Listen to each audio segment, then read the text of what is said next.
Hey folks, my name is Brian and you're watching Survival on Purpose. In today's video, I'm going to talk a little bit more about using a map and compass and land navigation.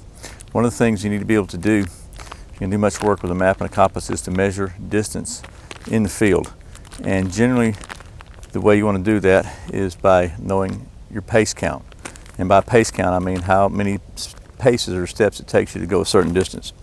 And one of the tools you use to do this, once you know it, is some called ranger beads or pace beads. And this is you can make these. I bought these for like $6, $5.97. So we'll talk about how to use these in a minute. But first, let's talk about how to determine what your pace count is. There's two generally accepted measurement, schemes in the world. So in the United States, we primarily use miles, feet, inches, that kind of thing. A lot of the rest of the world uses the metric system, which is centimeters, meters, kilometers. And actually the U.S. military pretty much uses the metric system too. So there's a reason for that. And that's because the metric system is based on 10, so the math is really, really easy. So I'm kind of getting familiar with that myself, so we'll learn this together. But I'm going to recommend that we do things in the metric system because it's going to make the math that we have to do later down the road a whole lot simpler. So the first step you want to do is you want to measure out 100 meters. And we want to count and see how many steps it takes you to walk 100 meters. And to do this, you're going to need a few things. So let me show you what we got. Okay, you're going to need 100-foot tape and about 4 stakes. I just whittled these out. I tied some brightly colored line on them so they'd be easier to see. And the one other thing you're going to need is you're going to need to convert inches or feet into meters. Because I tried to find, I'm in Atlanta, Georgia here, and I tried to find a metric tape and had no luck whatsoever. Tried to find a metric, any kind of measuring device over, a foot long, and had no luck. So I went on the old intranet and just typed in, Googled in meters to feet, or feet to meters. And so here's what I came up with. 10 meters is 32 feet 9 5/8 inches. 1 meter being 3 feet 3 3/8 inches. 100 meters, which is what we're looking for, is 328 feet in 1 inch. So got 100-foot tape. So that means we're going to need 4 stakes, one at the beginning, one every 100 foot, and the last one will be at 28 foot 1 inches. So what we're going to do is we're going to go through here, put a stake down at a starting point, pull 100 feet out on the tape, put another stake, drag the tape up to that one, put another 100 feet, and so forth until we get to 328 feet in 1 inch. Now, you're going to need a big enough area to do this, obviously. And the other thing that is recommended is, don't do this on a football field where it's nice and flat. You want to do it, you can see we're kind of in a rolling prairie or meadow here, I guess, kind of uphill and downhill. So you want to kind of not have perfect conditions, is my point, because you're never going to find perfect conditions in the field when you're actually needing to do this. The second thing is, once you get your course laid out, you want to do it mostly uphill maybe one time and downhill the other time. Do it 2 times, maybe 3 or 4 times, and average the number of paces you get out so you get a more accurate average of what your pace count is. The reality is you're not going to be perfect. You're never going to get it perfect. Don't stress out over it. If you're a few inches off here or there, it's not going to be a big deal. We're not measuring inches here. We're measuring yards or meters in the field. So if we get within a few meters of our destination, what we're looking for, and then you're going to be fine. So we're going to go over why this is important in another video, but this video I thought it'd be a good idea to show you how to figure your pace count out and how to set it up to do that. So stick with me and we'll get started. Okay, so again, we're just going to pick a starting point. Got a stick to bang this stake in. We're going to put a stake in the ground. This is going to be starting point of our 100 feet tape. And one of the challenges you're going to have is getting this tape to stay where you put it. So what I'm going to do in this case is just tie it. This tape's got a little loop on it. I'm just going to tie it onto the stake.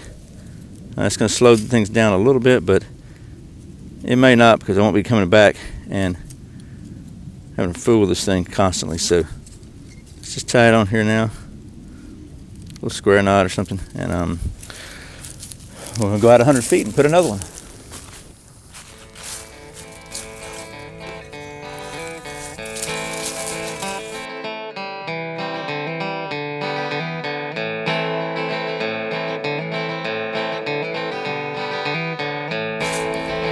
Actually, that's a little bit of a pain in the neck, so what I'm going to do is use this carabiner, which clips right in here like this, and hook that on.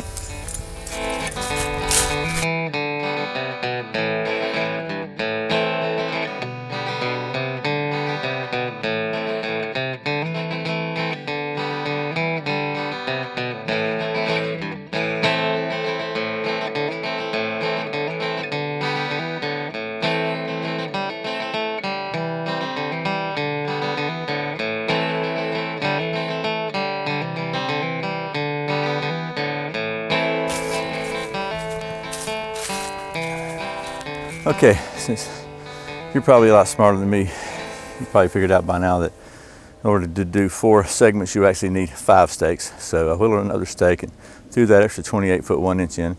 So now we have a series of stakes out there, starting close to here and going out 100 meters, which is 328 feet and 1 inch. I'll tell you, if you're really not comfortable with meters, you know, it's okay to do this at 100 feet, whatever, or 300 feet, or whatever's comfortable for you.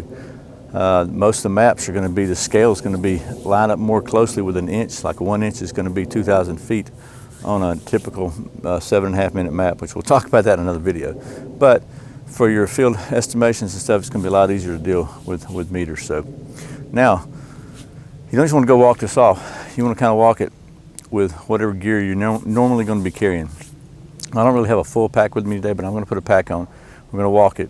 And what you want to count is, you want to count every time either your left or your right foot hit every step. Not in other words, not 1, 2, 3, but 1, 2, 3. So in other words, if your left foot first, not 1, 2, 3, it's like 1, 2, 3. So every time your left foot hits the ground, whichever one you want to, start out with your left foot, count your right foot.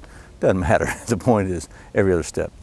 And you want to count them going and coming back. And you see we're kind of going uphill this way, and we got a little variation in the slope to try to simulate the real world as opposed to a flat football field. So let's do that and we'll see what we come up with.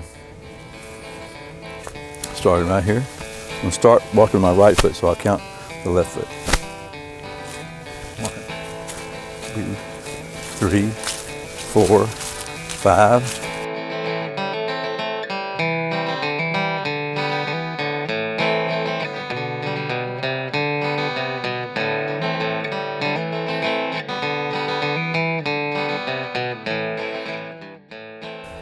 Okay, so that time I had 59.5 paces going out, 58.5 coming back. So I'll do it one more time, get a good average. It's a good idea to have a notebook with you.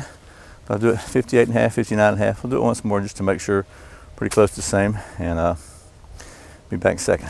Okay, so the second time I did it, I came up with about 63 or 64 paces, which is probably more realistic. First time I was trying to pace off a 90, I was consciously thinking about my pacing, and you're not going to be doing that when you're walking through the woods, because you're thinking about your pacing. You think it's going to be a big pain in the neck enough to think about the pacing beads, but I'll be honest with you. You do it for a little while, you saw it becomes automatic just to count your steps when your left foot hits the ground. That's why I caution you to pick a foot and stick with it, because it kind of develops muscle memory and just a habit. So I'm going to go with 63 or 64 for me. So we'll take a look and see how that averages out. And you can do the math and figure it out in feet and inches and all that, but the reality is you don't have to do that. I'm going to show you about these pacing beads next.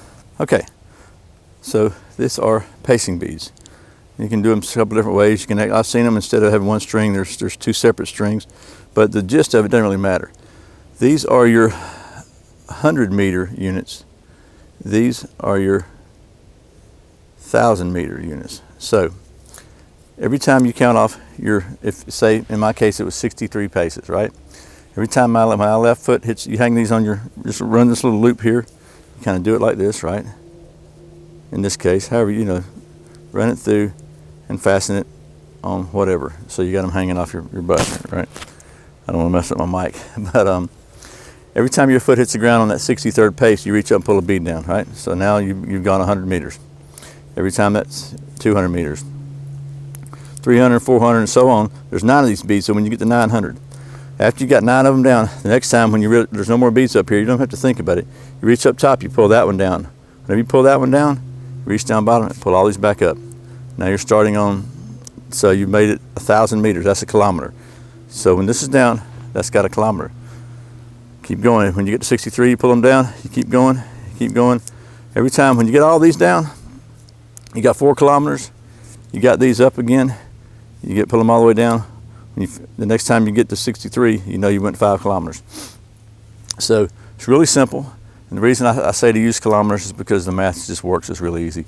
If you need to figure out, you know, tens are easier to divide by than 5,280 feet for a mile. It's not rocket science to me. So you don't really have to understand all the rest of the concepts of the metric system, but it's just, if you just use that, it's great. You're going to have a metric scale in your compass. You'll have 1,000-meter grids on all the USGS maps we're going to talk about. So it's pretty easy to convert the metric system from your brain to the paper and to the field. So anyway, that's how you use these pacing beads. That's how you figure out your pace count, and it's going to come in very handy when you start getting a little more advanced with some of these other videos in this series. So I hope this has been helpful. Once again, you can buy these or make them. That's pacing beads and how to figure your pace count out. Thanks for watching the videos. Thanks for subscribing to my channel. Thanks for giving them a thumbs up if you like them. Tell your friends about them, it'd be great.